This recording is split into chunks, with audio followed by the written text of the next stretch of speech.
Welcome to the Barnard Newell cabin. Original construction was between 1830 and 1832. The cabin behind me is constructed of hand-hewn logs from the long needle pine trees that were at one time plentiful in the area. The description of the cabin is a two-story dog-trot, half dovetail, two-pen cabin.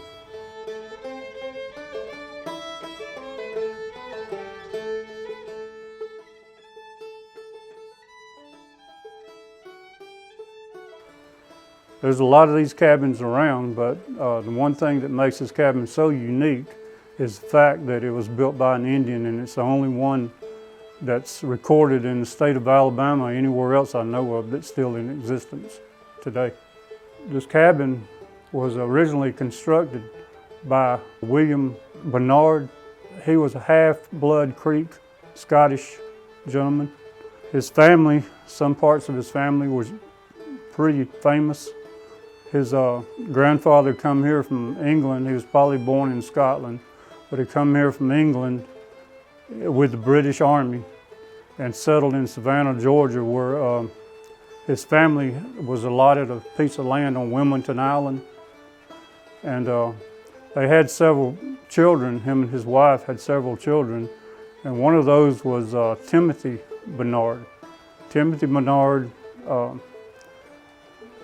he left Wilmington Island and ventured inside of Georgia and Alabama, and he established several trading posts. Timothy had several kids, two of which were fairly famous, Timothy Barnard, William Barnard. Both of them were majors in the United States Army. When William moved to this area, he was allotted 640 acres of property in which this cabin was built. This is not the original location of the cabin. This cabin was actually built about 10 miles northwest of here near Waverly, Alabama. It was in pretty bad state when we found that the bottom logs were rotted out and the seals were rotted out, so we had to do a lot of replacement logs around the bottom of the cabin. So we took this cabin down and labeled each log, as you can see here, to give us the location of where the log goes back. It took over a year to get to the, well, a good bit more over a year to get to the state it's in now.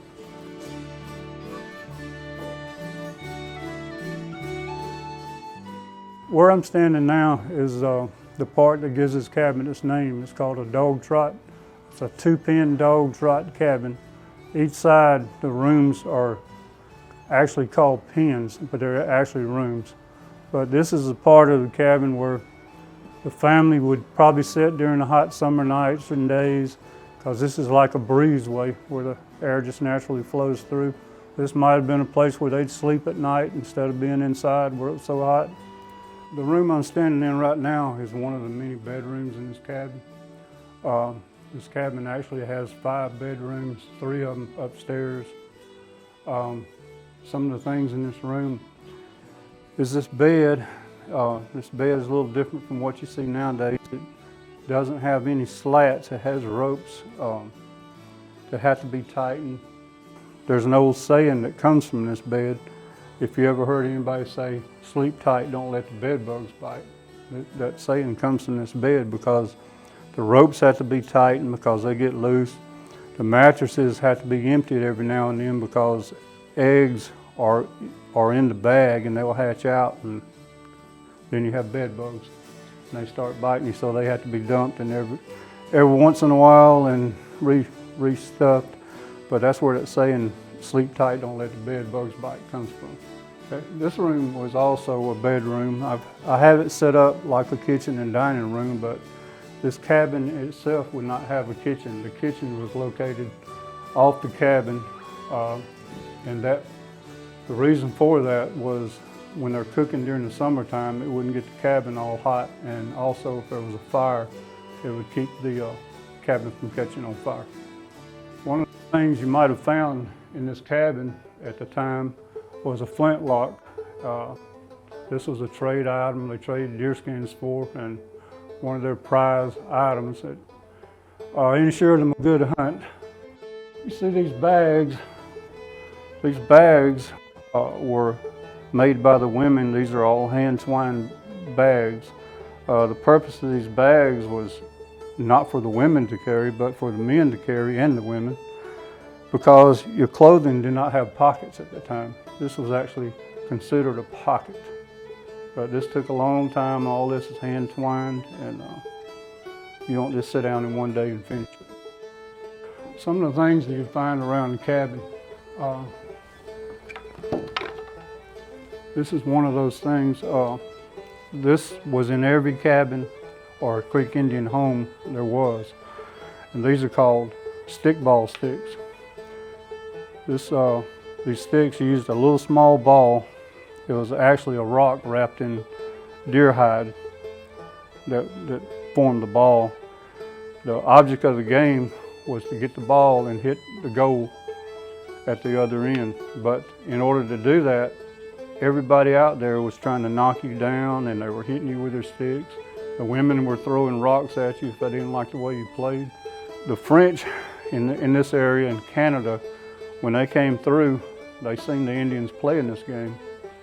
And it wasn't long before they adapted it to their own and called it lacrosse. One thing that was in the cabins also, in the houses, even though they had guns to use at the time, they always kept a bow and arrows. I think part of this is to be able to teach the kids how to use them and how to make them, but there was always one left in the cabin. Quivers were made from whatever they had to make them out of at the time. This particular one is made out of a bobcat. The arrows are fairly short because you'd be hunting in thick woods. The tips were made by the blacksmith shops in the area. This particular item here is something that's not related to this time period at all, but it's something I like to demonstrate to the kids when they come. If any of them's ever watched the movies Frozen, they saw like mastodons and saber-toothed tigers and all in those films. And actually, 10,000 years ago, this was a tool that they hunted mastodons with.